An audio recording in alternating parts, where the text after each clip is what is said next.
This is the most hardcore old house renovation. The man buys an abandoned century-old house, hands-on, and took 2.5 years. Turn it from tattered, renovated into a stunning dream home. The first day I arrived here, Zach was shocked by what he saw. A mossy roof, collapsed porch, and the big holes in the foundation. You can see the basement from the outside. It feels like a gust of wind can blow it over. Even the way of opening the door is so unique. After breaking it, Zach's hanging heart finally died. The ceiling is covered with mold. The walls in the living room are also scattered. In the corner, there is a piano from the last century, but only Silent Rhapsody can be played. Can't make a sound at all. Zach explores every room as much as possible. Be mentally prepared for the next transformation of the running position. Follow the camera to the second floor. I don't know why. The windows of the whole house are blocked and locked. It gets almost no light at all. It's like looking at a little cabin in the woods. For fear of humanoid monsters rushing out of the darkness, take him away in a wave. Understand the general situation. Before the official start of construction, Zach first drove to the excavator cub.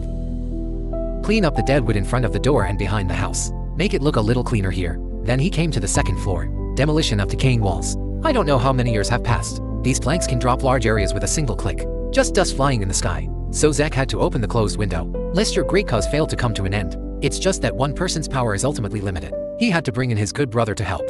A crazy demolition in it. The other is responsible for destroying evidence outside. The tacit cooperation between the two. It only took a short week. The attic was demolished, leaving only the frame. As time passes into winter, to make it safer to work inside, Zach ventured into the basement.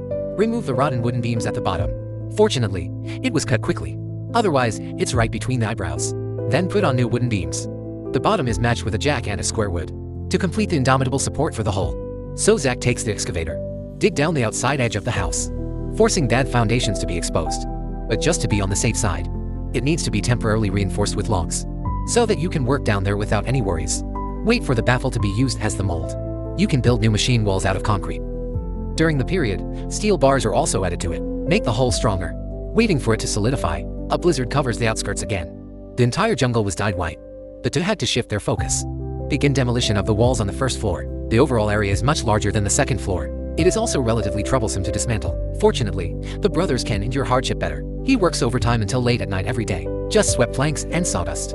You need to hire a special garbage truck to accommodate it. And after all this time of working day and night, now the first floor has also become a key member. The wall skin was transported with the vehicle to an unknown distance. As for what you can't take with you in a car, then have a bonfire tonight. By the way, I can also warm my body. The next day Zach started working on the partitions of the room. The wooden beams are already rotten. It's embarrassing to keep it. It's better to take it apart and clean it up.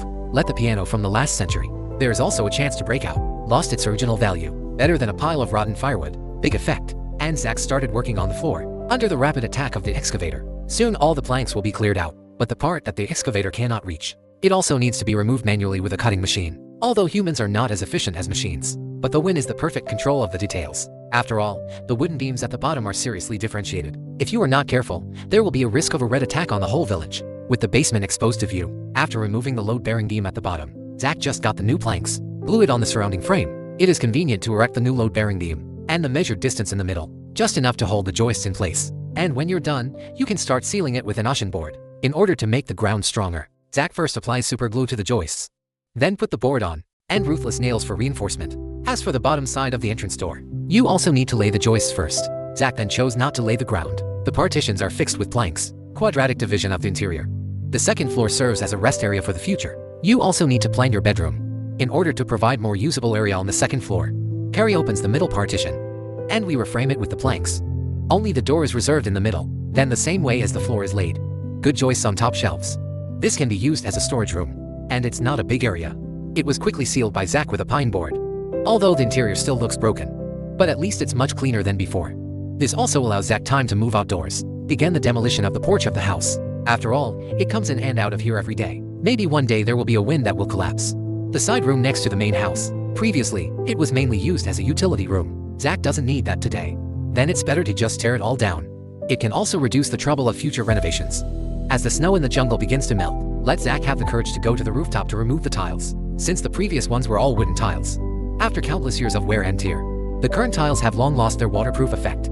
Fortunately, the wooden board below is relatively intact, only a small part decomposed. After replacing the required parts, and Zach fixed the square on it, make room for the next tiles to enter the factory. And in order to better continue the wooden house, this time he chose color steel tiles for laying, from the sun fading dusk, until the night when you can't see your fingers. Finally, under the illumination of the light, Zach just fixed the last color steel tile. That way he won't have to worry about the weather outside in the future. It can be remodeled indoors with confidence. After a whole winter, the foundation that was poured before has been completely dried. Take advantage of today's rare good weather. He plans to re-pour the foundation. To ensure overall stability, Zach first weaves the skeleton out of rebar, then use a baffle to enclose the mold at the bottom. Note that the middle part should flow out of the opening. It is convenient to inject concrete through here. Don't worry, the space that needs to be poured is not very large. The cement alone took more than a dozen packs. Fortunately, the sealing of the baffle originally made is good enough. Only a small leak at the bottom is not a big deal. After the concrete is completely filled with the mold and confirmed to be dry, you can remove the planks outside. As for the small gap left above, Zach chose to use 10 blocks of concrete for the barrier, until the entire gap is filled. How strong is this machine now? I'm afraid there's nothing I can do about it even when the earthquake is coming. And as a senior bull and horse who resist the workplace, nothing, no electricity. I saw Zach driving the excavator. Dig ditches along the edge of the road. It extends all the way to the hut. Bury the line in advance. Pipe to the seam and apply sealant. Avoid the moisture in the ground from corroding the lines inside. The connection with the water meter of the cabin is complete. The trenches can be backfilled. As for the other end, just hand it over to the workers responsible for urban electricity. Then, before the master worker leaves, with the help of their lifting wall, repair the leaking gables on both sides. After removing the rotten planks, reinforced with new square wood, and considering the problem of rain leakage, Zach also used wooden planks to extend part of the eaves. The outside is covered with the same color steel tiles as the roof. The rain won't flow down the gable in the future. The doors and windows ordered at this time just arrived. Thanks to the accuracy of the original size, makes the installation work very silky too. The old walls pass the embellishment of the windows. The perfect blend of modern and quaint. It makes the hut look less dead. Then Carrie went to the basement. Start installing sewer and sewer pipes. Apply waterproof glue to the interface for sealing. Avoid leaving gaps that lead to domineering side leakage. And notice that the pipeline has to obey Newton's laws, so that when you glide in the future, you can get twice the result with half the effort, as the pipes lead all the way indoors. The ground that was not sealed was originally selected. Make them very easy to operate. Plus there are good brothers who have been helping. This work doesn't waste much time. And then they struck while the iron was hot. Install hot and cold water in bathrooms and toilets. Thinking of being able to take a hot shower in the future makes Zach excited too. Immediately reorganize the yard. It's been leveled up like never before. But due to the frequent presence of wild animals nearby, the planks in the corner have been gnawed to pieces. In fact, they have also reached the age where they should be laid off. After demolishing it all, Zach brings in new planks, reinforced inside and out, and then finally, building on top of the fixtures. It doesn't matter if the remaining scraps are beautiful or not. This will save the kid a sum of material costs. And they went inside. Begin secondary reinforcement of the roof, and the reserved distance in the middle of the wooden beam. Just enough to get the thermal insulation cotton firmly stuck in it. Look at the thickness, at least 2 layers. He didn't even let go of the ground. Then you can start sealing the walls. The plate with its own air port is very convenient to install. Light colors can also make the interior appear brighter. It's just easier said than done. Although I have always had friends with me, but only a second floor. It took 2 people a week. The total area of more than 100 square meters upstairs and downstairs. It also indicates the next period of time. Both of their work will be centered on this.